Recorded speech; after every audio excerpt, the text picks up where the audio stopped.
O, binalikan natin, kung maalala ninyo, pinuntahan natin ito nung bagong dumating yung baha. At tinignan natin, nakita natin ang napakataas ng tubig at napakatagal bago yung umapaw na tubig, napakatagal bago nawala.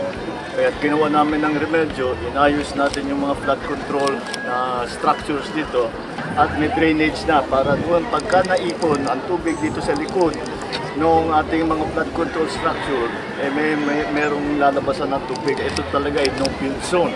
Kaya ginawa natin ang paraan together with the help of the local governments pag-relocate ng ating mga kasama, mga kababayan natin na nakatira dito.